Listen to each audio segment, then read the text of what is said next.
Merci, merci Michael. Thank you very much, Michael. Et toute l'équipe du Forum And everybody from the Forum d'Image for this invitation. So it's a great pleasure to be here today. Très contente avec. Voilà. So we're thrilled to be in this discussion with you today. You've come all the way from Myanmar. So we're here with Minzayar Oo. I'm Paola Gazzani Marinelli. I work at Tous, Écrans in Genève. It's a festival which, since 2014, has been working with virtual reality and has always explored, since its very outset, new forms of writing, immersive, participative aspects. So, as Michael said earlier on, we looked at the outlines of this conversation, and we're going to be focusing on Minzayar's photography, and then later on maybe come to his first VR short film, which is presented here in a world exclusive premiere. And then at the end I'll be opening questions up to the audience as a whole for the last 10-15 minutes. So Minzayar, you're a photographer, a documentary maker. You're based in Rangoon. You started your photographic career in 2011, and you became known thanks to a photo of Aung San Suu Kyi the day after the election, the day after she was elected as a member of parliament. You look at different themes, various different themes. We're going to be seeing two of your photography projects, one on the minority which is persecuted in Myanmar, and the other on the conditions of the workers in the jade mines in Myanmar as well. So I'm going to hand over to Minzayar now, so you can introduce and present your first project, if you like, and then we'll continue afterwards. Merci beaucoup.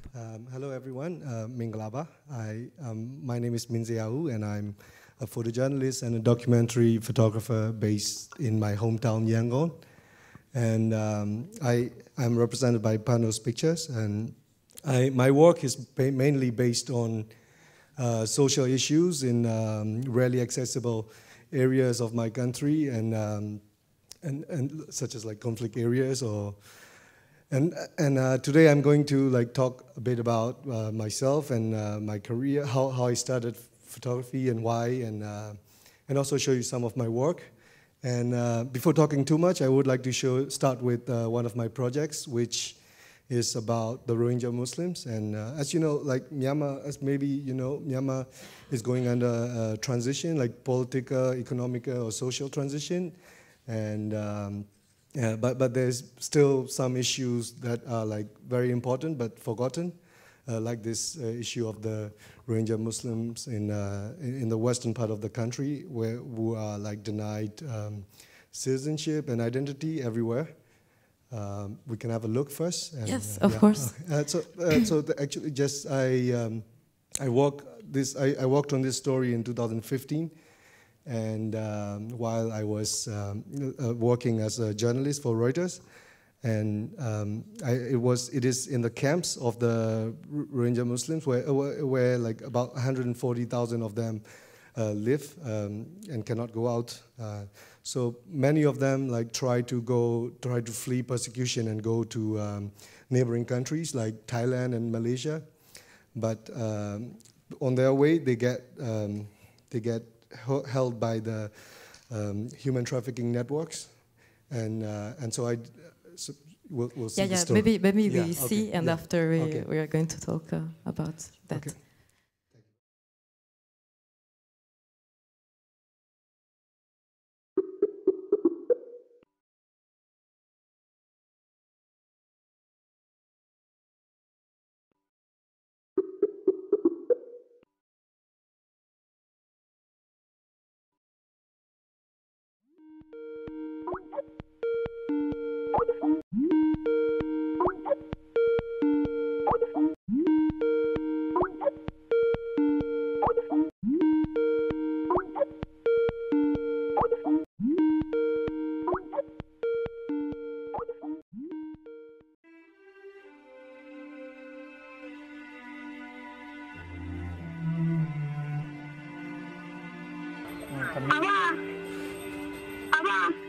Nahan dia. Bisa. Dek. Assalamualaikum. Waalaikumsalam. Dek. Dek.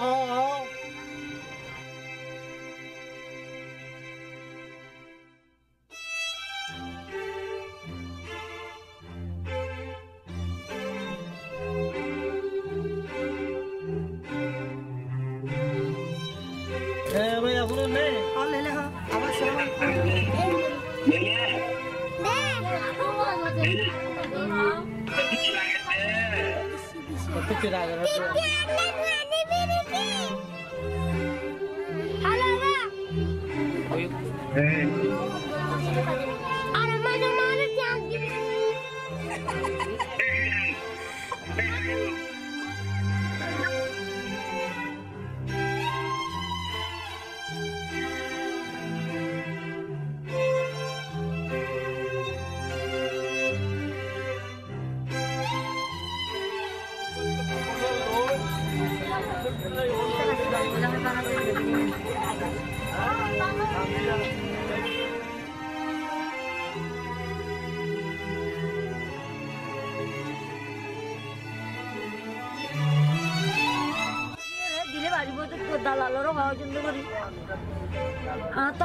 So maybe we can begin with a question, a general sort of question. How did you get started? What took you into photography, into the world of photography, to becoming a photographer? Because I know that originally you were in medicine, you were a medical student. How did you get from there to, in 2011, in fact, when you started, how did you switch? Thank you, Paola. So I was still studying medicine back in 2010 when I started an interest in photography. I was just taking landscape photos or scenarios just in my city, and but it was still very difficult at that time to just take pictures on the street. I remember being told by police while I was taking picture in the main road of Yangon, because the VIP motorcade is coming and you can't take pictures, so I had to go away. And then I heard about this workshop in the French Institute. It's about storytelling with photos, and it's part of the Yangon Photo Festival. And so I attended the workshop, and I made my first photo story. I sneaked into the hospital where I was working at the university, and I made a series of photos of women giving in birth, and that was my first photo story. And after that, then I knew the power of storytelling with photos, and I wanted to keep doing that, not the landscapes anymore. And I in 2012, there was the by-election in the country, and I decided with a few friends that we will follow the campaign of Aung San Suu Kyi wherever she goes, and we'll photograph, because we thought it's history and it's important to document. And so I went to many areas of the country photographing her campaign trail.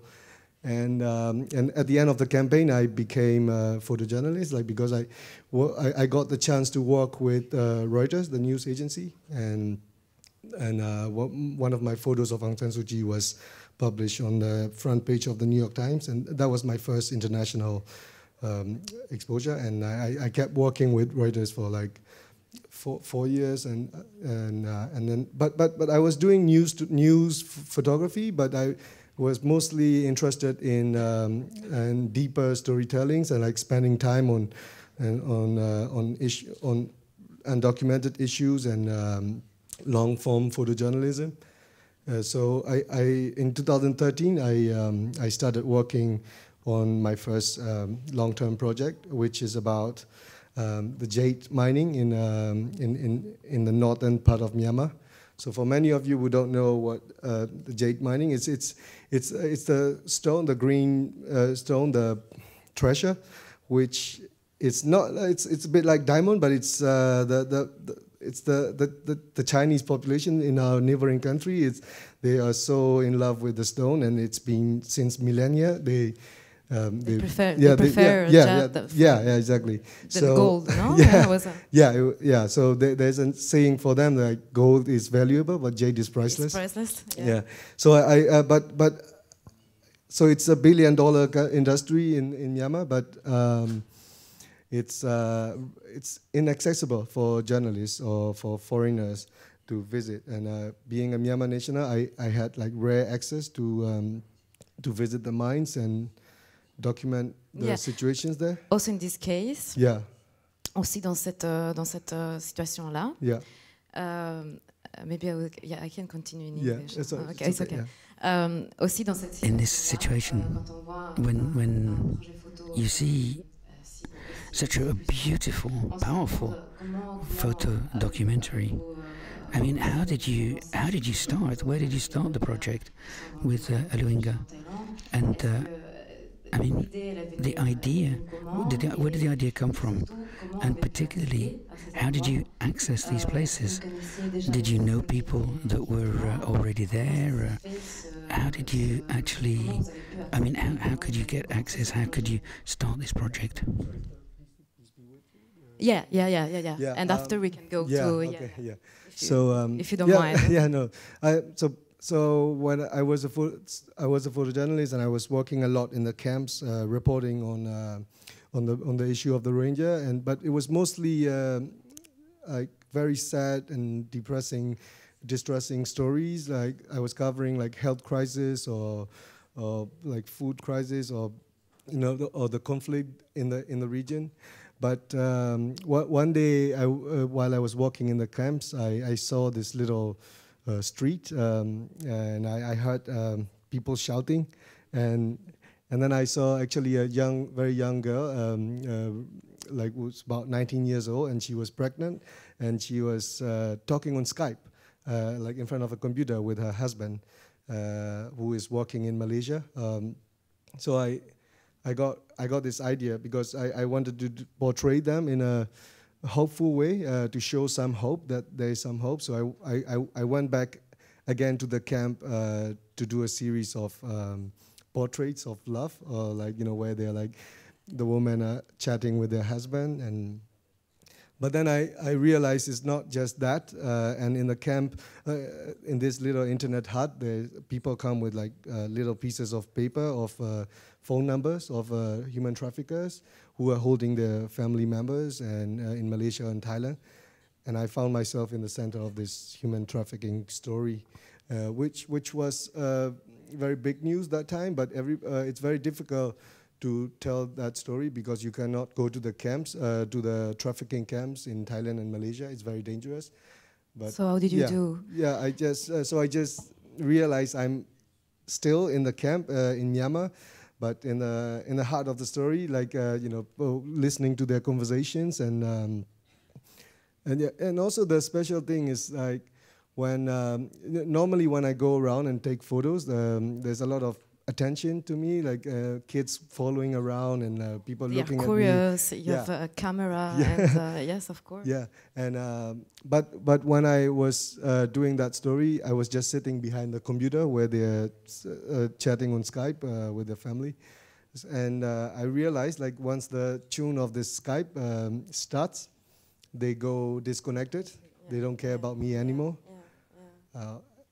I was so amazed, but at the same time, it was so intense that I was sitting in that dark little room from morning to evening, like every day for like 1 week.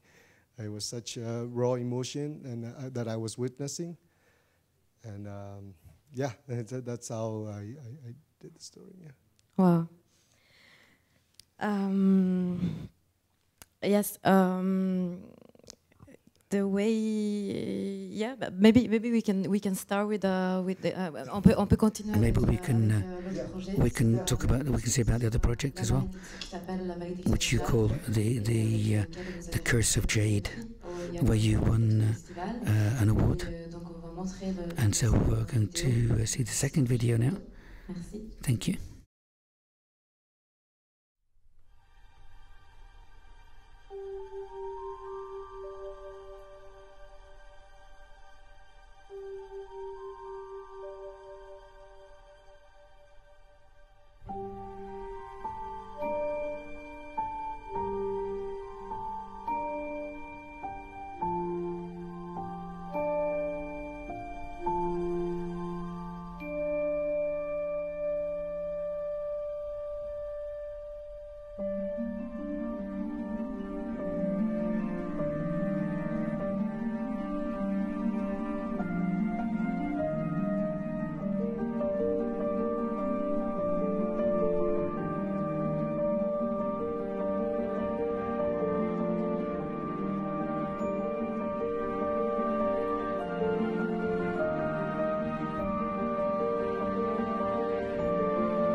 Thank you very much. Yeah. C'est magnifique.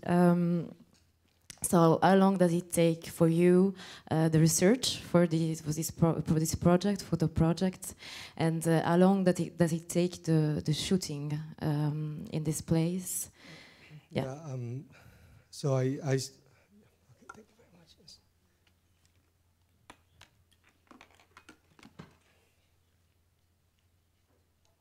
Yep. Okay, I started working on this project in 2013. So that was like my first trip to the mines, where I got a rare access, like with making some local contacts there, and to visit the mines for the first ever. And it was also being not reported anywhere, like for a long time. Like the only Myanmar people know, like that this exists, but they don't know what it looks like and what's happening there. And I was there on an assignment for Reuters just for one day because of security issues. And but the landscape I saw there was so like unbelievable, and it was like a lunar landscape. And the way people were working, and also I hear about the conflict and the drug, and I see the destruction of the landscape. So I came back I did my report. But I wanted to do my own project. I want to spend time because I believe this is a very important issue, like especially in the time when the country is going, changing, and it's. So I just went back again and again. I made about 6 or 7 trips. So my last trip was last year, November, and. But I'm still working on the issue. So last year, I published the first series of the story in major European magazines and also newspapers. But I'm still working, taking the story further. But not only jade, but also a lot of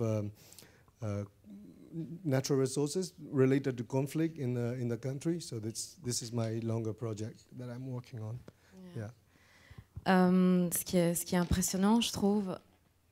What I find very impressive is that your approach is extremely simple and straightforward. I mean, you've got these very wide shots of the mines, and then you've got workers who are taking drugs, or whatever, How did... I mean, when you arrive at a place like this, how do you begin in positioning yourself? I mean, how do you talk with the people? How do you dialogue? How do you construct the dialogue? With the people who are looking at this. Yeah, I believe, when I started going there, like it's the people there, they have never seen a photographer like taking pictures of them. So they were at first thinking, okay, this is the company people, like just monitoring them or secretly taking their pictures. But I think the most important thing for my kind of work is it's the trust that I need from the people that I'm documenting. And so I have to talk. I have to explain always, like honestly, what I'm doing, and that I'm just documenting what's happening, and I'm not, I'm not reporting on them or this. But I have to talk with them and make conversations, and then I have to wait for their trust so that I can work. Only then I believe my photos will also be stronger, and. Are you working always alone? Yeah, I always like to work alone, and it's part of my work. Yeah. Et peut-être. And maybe we can talk a bit about this particular project, about the impact that the photos have had in Myanmar, but internationally as well. Can you maybe measure the impact that you've had? Or that this project had? I don't know if it's official information, but the Prime Minister, following your photography work, on the jade mines began to look into the problem and found some measures, to improve the working conditions of these people. Is that true or not? So this is an important question, and so it's after I published the story. It's not only my work that made an impact. There's also a lot of work from many other people, like also investigating into this issue, like from civil society groups and activists, and also Global Witness, who's been investigating and making reports, big reports, and on the jade industry. So after the reports and after the exposure of this issue in the media, and there was there was some positive change, I would say, like where the government has last year banned the extension of the licenses of the companies, but this is only a small change, but it's there's still a lot to be so now the companies, they're still working even in more heavily, because they don't know the future of the of really? the industry. Because it was risky for them to. Okay. But hopefully this this issue will be also looked into. And so it was your ambition was to tell people all over the world, was internationally, that there is going to happen in this place, and it's really bad, and or it was also in the position of the population in Myanmar, if you wanted to have a reaction from inside the country and outside. So I wanted this issue to be known internationally, but also very importantly, I want the people in my country to know about this as well, because because the information they have among the general people is that when you are out of luck anywhere else, when you have no job, it's for a young man to go wander in the jade mines and try his luck is it's a good work. So many people believe that, and so I think it's very important for them to know that, and also think if this kind of result is really worth for what they pay, because after all, this dream to find a shortcut to wealth, it's just a rarely true story, So it's but in fact they have to pay a lot for the price.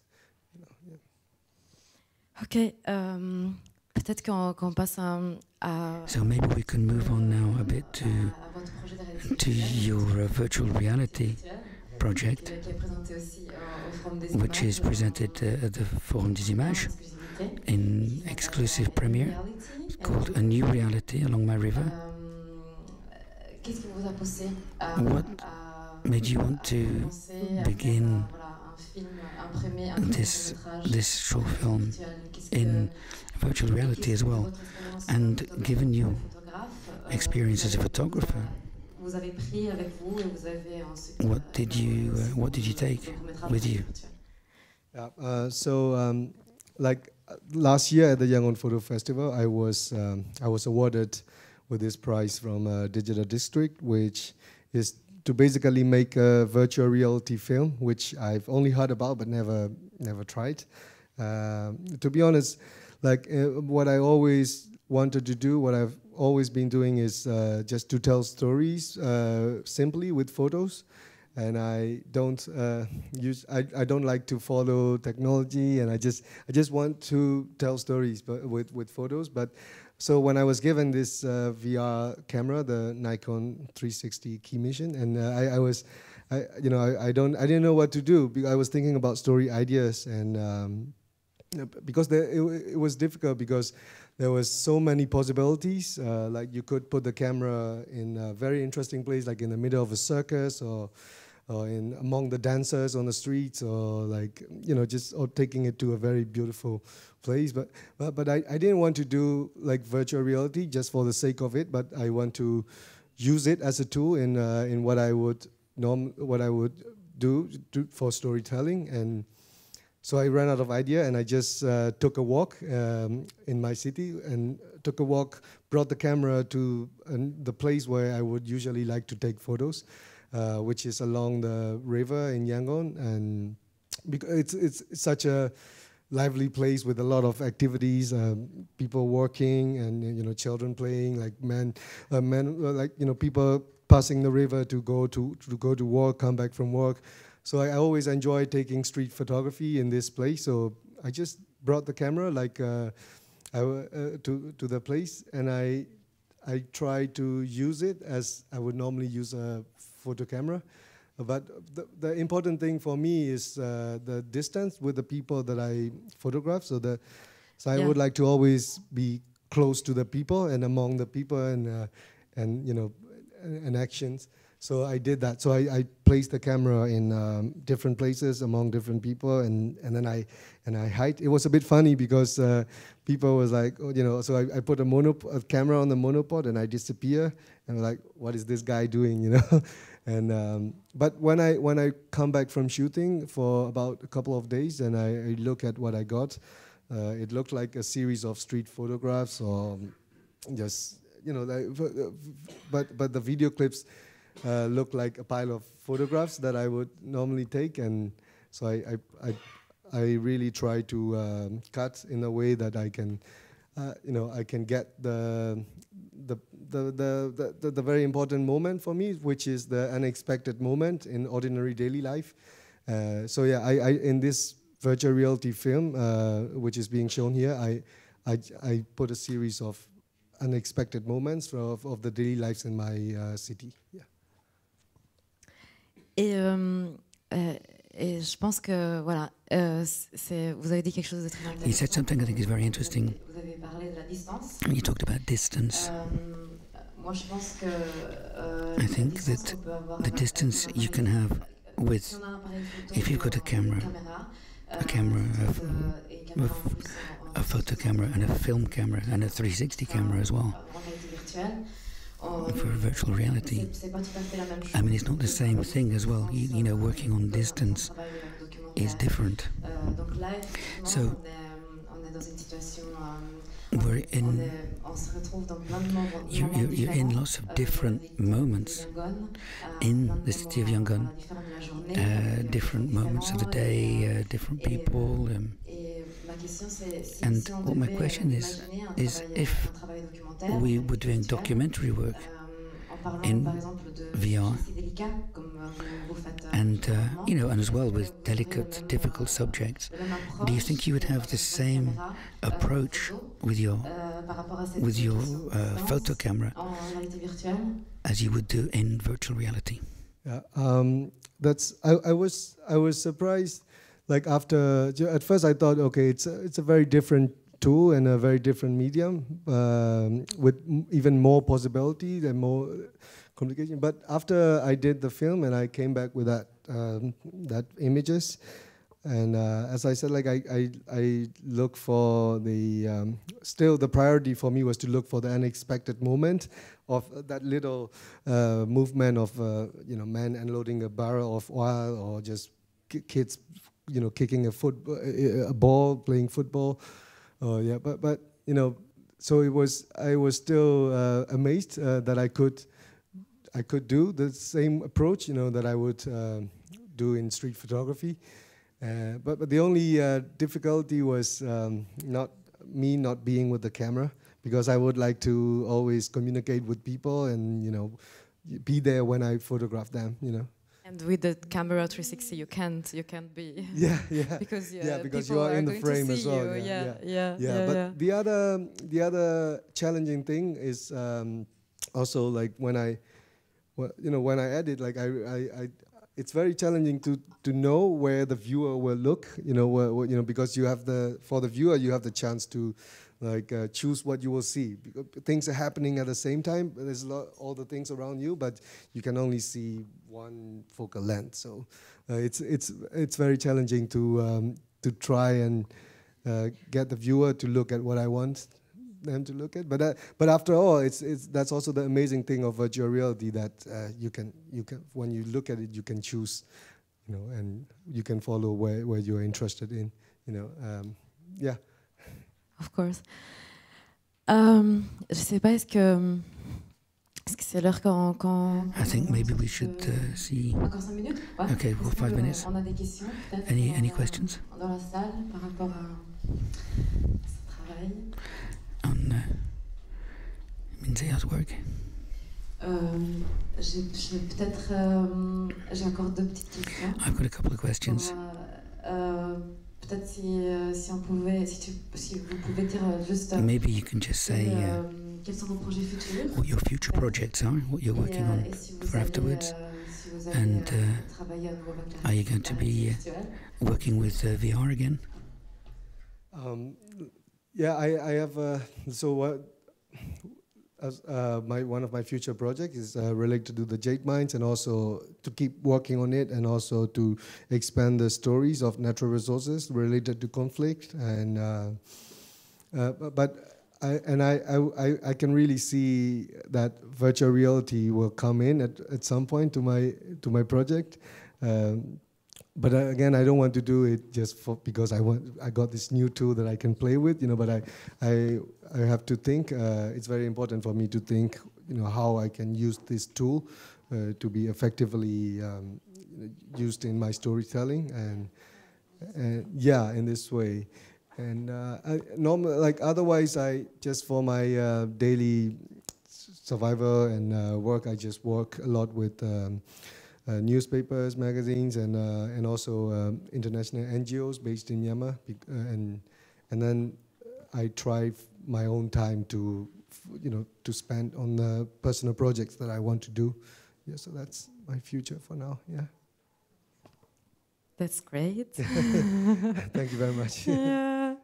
So, s'il n'y a pas de questions. So if there's no questions, I think we can stop there. I'd just like to thank you very, very much for coming along, and thank you all, and enjoy the rest of the festival.